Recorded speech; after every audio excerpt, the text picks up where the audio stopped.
अस्सलाम वालेकुम दोस्तों, आज तुहाडे वास्ते माशाअल्लाह 3 बकरा दी लाड़ लेंदे वीडियो नज़र एंड तक दिखाया कि इंशाअल्लाह तुहानूं अच्छी तरह इन्फॉर्मेशन देवांगे।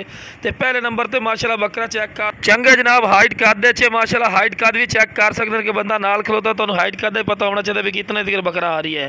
तो जिंदा का वजन भी तुहानूं दस दे 75 तो 80 किलो माशाअल्लाह जिंदा का वजन ने पी इस बकरे का, और चंगे माशाअल्लाह हाइट कद और चंगी लंबाई च माशाअल्लाह बकरा। तो जनाब नकौड़ा फेस ही चेक कर सकते हैं, बिल्कुल तोते वाली कार। तो इतने हाइट कद अक्सर बकरे चौगे छिगे या 8 दंद हो जाते हैं, लेकिन भाई नहीं, ये बिरा 2 दंद ही ने। तो कान वेखते पे ने बेदाग होसन, कोई ना कट्टा शट्टा तो कान कोई नहीं होना। तो छाती माशाअल्लाह चेक कर सकते हैं, चौड़ी छाती अच्छे और माशाअल्लाह गोश्त का भरा है माशाअल्लाह बकरा ही नहीं पिया, और 2 दंद। तो लो जनाब प्योर खस्सी बकरा ही नहीं माशाअल्लाह चेक कर सकते हैं, प्योर खस्सी बकरा है और बिल्कुल चमकदार पशम है, अख वाइट है। तो लो जनाब दुंदा बकरा ने, चौगा या छिगा नहीं है जनाब, चौगा छिगा हो 1 रुपया ना लिसा है। लो जनाब क्लोज करके तुम विखा रहे हैं जनाब, चेक कर सकते हैं। तो लो जनाब टोर के विखा रहे हैं कि बिरा तंदुरुस्त है, कोई लंगड़ा या लूला नहीं माशाअल्लाह।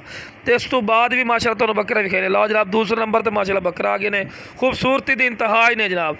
ए जनाब कि मंडिया तो चले जाओ या किसी होर फार्म तो पूछो तो नाल दा बकरा तुहाडे कोलों 70 80 हज़ार रुपया मांग ले सन, लेकिन अपना बिल्कुल मुनासिब राइट हो सी इंशाअल्लाह कॉल कर सी ओदी कॉल दी रोजाना रूटीन कदर कर सा है। ठीक है जनाब, ये भी 2 दंद ही ने पिया और प्योर खस्सी बकरा ही ने पिया। ठीक है ना जनाब, यह भी तुहानूं दस देता जिंदा का वजन 65 तो 70 किलो, हालांकि कुछ और तुहानूं गल कर दी 80 किलो का है तो 90 किलो का। लो जनाब माशाअल्लाह छाती चेक करो माशाअल्लाह गोश्त दी बरी, तो नकौड़ा फेस और खूबसूरती माशाअल्लाह तुहाडे ते इंसाफ है जनाब। बहुत माशाअल्लाह खूबसूरत चीज़ ने और नयाब चीज़ माशाअल्लाह, जितने तारीफा करे फ़ायदा कोई नहीं, चीज़ अपने मुँह आप ही बोल दिए कि वाकई कोई चीज़ है माशाअल्लाह। झालर चेक करो जी वच्छा दी होंगी माशाअल्लाह, तो बहुत ज़बरदस्त ने खूबसूरत माशाअल्लाह, और गोश्त दे भरे।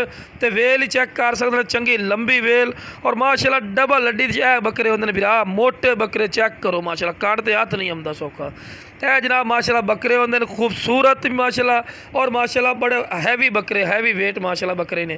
तो और लो जनाब चेक कर सकते हैं दोंदा जना बकरा ने, कोई चौगा या छिगा नहीं मिला, दोंदा बकरा ने। तो बेदाग कन्न भी खा सकते हैं कि अक्सर दोस्त वेखते हैं यार कान कट्टे, नहीं भाई बिल्कुल साफ सुथरा सी। तो लो जनाब ये भी टोर के विखा रहा बिरा, तो तुहानूं परेशानी ना हो माशाअल्लाह कि सेहतमंद और एक्टिव माशाअल्लाह बकरे ने। इस तो बाद तीसरे नंबर वाले चेक करवाने हैं जनाब, चेक करो माशाअल्लाह बहुत ही ज़बरदस्त खूबसूरती की इंतहा ही ने जनाब।